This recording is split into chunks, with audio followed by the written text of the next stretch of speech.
challenges right now? Thank you. We gave them 2 days off. And we decided to practice today. We'll practice the next few days. We'll probably give them another day off as the week goes along. And our guys know they need to stay sharp. And a lot of it is just making sure that they stay mentally sharp, and that's on each one of those guys as an individual. So just kind of taking it one day at a time. Coach, what are the challenges staying sharp, as you say, when you've got 9 days between games? The biggest thing is, knock on wood, you don't want to have too much contact just because you don't want to risk anybody, possibly getting injured or anything like that. But you do need to have some, and so there's a fine balance of how much and when and how much time to give off, because you don't want to also practice every single day and go for 2 hours every single day, because that's not good mentally neither. So trying to find that balance between days off and practice days and contact days and non-contact days is a thing that we're trying to adjust to right now. The good part about it is, Steve's been through this, going on 3 years now. The nucleus of this team has been through it quite a bit. So, that definitely helps. There's a lack of minutes they've logged over the last month, and it is really low. Does that allow you potentially in the finals in a tight spot to say, hey, I can play the Stars 43, 44, 45 minutes? No doubt. We feel like we can increase our guys' minutes if we need to, because they hadn't had to log big minutes, the entire year. I don't even know if any of our guys are in the top 15 in minutes per game. Top 30, I was way off. So we feel like our guys can log minutes if needed. Coach, since February 4th, it's been 100 days since you guys lost the game with your big four, what does that say about that group? It's a fantastic group that Joe and Bob assembled, and Steve's done a fantastic job getting these guys ready. Big picture wise, we've never been a short term or short goal team. Everything's about the big picture and long term, and putting this team together, having Steve coach the group the way that he's coached them has bode well to the game plan. Why do you see Zaza jumping around out there? Is he okay now? Yeah, I don't know what he's listed as, but yeah, he went through everything today in practice without a hitch. Mike, you talk about the starters not playing big minutes during the season. How much did the bench, there's a lot of questions about the bench at the start of the year, a lot of change from last year. How much did they sort of evolve and make this work? And it seems like there's a variety of skill sets there. Maybe that's part of it. No, it's probably the right way to put it. We do feel like we have a variety of skill sets on the bench, and I think it started evolving in the summertime. I definitely didn't know what we were going to get out of Pat McCaw. And so watching him in the summertime, you could see every time he stepped on the floor, he was getting a little bit better. And then by the time Summer League was almost over, all of us individually as coaches were saying to each other, this guy might play some real minutes for us. And then it carried over into training camp. You got to see the different skill sets of our bigs, from David to Zaza to JaVale, to Anderson when he was here, to Mac, to Loon. And, Steve is a guy that likes to go deep into his roster. He feels like, the more guys you can play, especially early on, keeps guys engaged, And so I think it started happening in the summertime for most of the guys coming off the bench. And, a guy like Ian, he had a big playoff series, last year.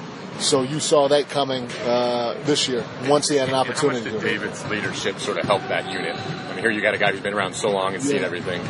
It helped a ton, because, if there's anybody that's focused, serious, and has the respect of the group from top to bottom all the time, it's David West. And he's done a fantastic job filling his role as that elder statesman of the group and keeping everybody on track, especially whenever guys went sideways. Because of the long layoff, people have to talk about something, and there's been a lot of discussion about Clay and maybe, not the way he hasn't really lost maybe some of his mojo or something.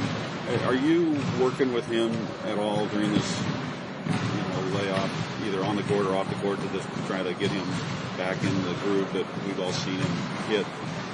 No, we have the utmost confidence in Clay, and he does it himself too. So he's going to be fine. He's had some tough defensive assignments. One of our biggest emphasis going into the Spurs series was, hey, we got to slow Patty down. And if you watch Patty Mills play, it's not like he does his stuff and then goes and stands. I mean, he does whatever, and he's moving. They're setting screens for him, flares for him, and Clay locked in, and he was fantastic doing his job. And we all think that was a big key to us having some success in the series.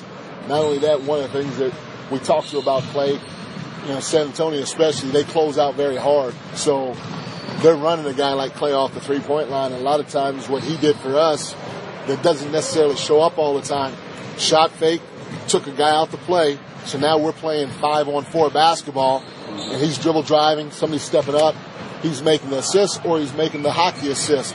He did that time and time again. He was probably our best dribble drive guy in terms of making plays for others throughout that entire series. So we like what we saw from Clay. We know he's going to be fine, and the confidence is there from both sides. You think against Cleveland it'll be kind of the same way, that you'll need him more on defense than on offense? Unless you know something I don't know if it's going to be Cleveland. They got one more. Okay. They got one more game tonight. So no matter who it is, we feel like he's going to be fine offensively. Mike, you referenced the guys who have been to the NBA Finals, but there's also a group that hasn't. And how much did the experience they've gotten in these first 3 rounds, some of those guys, will that benefit them at this high stakes? Yeah, I mean, anytime you can get postseason experience, it doesn't matter first, second, third round, whatever. It's good to have, But just as a team in general, and a coaching staff in general, the more people that you can have that have the experience, the better. I'll never forget the first year that we went to the finals in 2007. I think I might have been the only one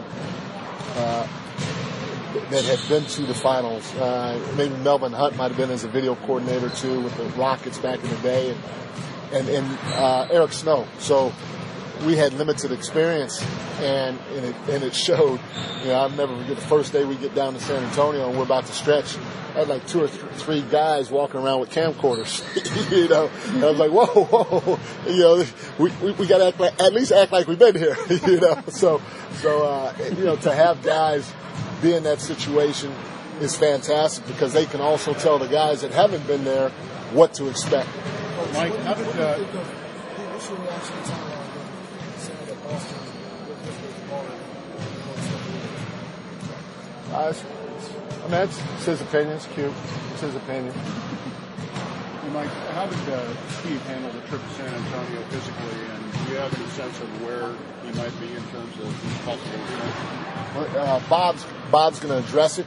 Steve was obviously at practice today. He was at a coaches meeting today. We're all, including him, we're all going to get together tonight to watch Game 5 of the Boston-Cleveland series. And but in terms of going forward, Bob's I think he's going to talk to you guys today.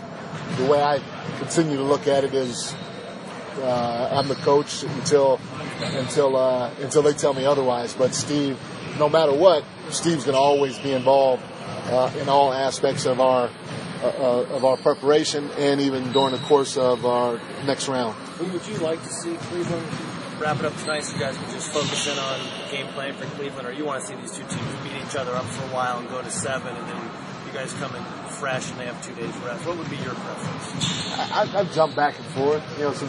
There's a part of me that wants it over so you can zero in on your opponent, but then also to watch these guys go back and forth and beat up on each other, like you said, sometimes it's a good thing. Yeah, but Joe Lacob said he would like to see Cleveland because the Warriors have some unfinished business. Obviously, you coached Cleveland in the finals. Just your thoughts on potentially playing Cleveland? I don't know who we're going to play yet. As soon as the series is over, I'll give you my thoughts on a particular team. Mike, obviously you've been a big guy, been a big adjustment that's coming from the finals. So, from your standpoint, how do you think it's going from the outside? Do you think it's fair that assessment is kind of going on as well as a Obviously, we love KD here, person to person, and then obviously as a player, and he fits in well with the group.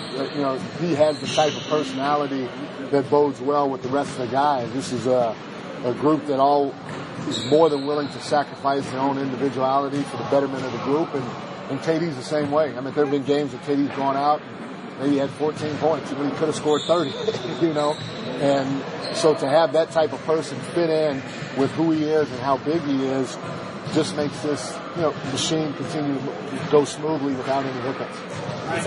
Real quick, with all this time off, we got a lot of time to Let's go, guys. We got to get JD's got to get out of here. Let's go. Thank you, Mike.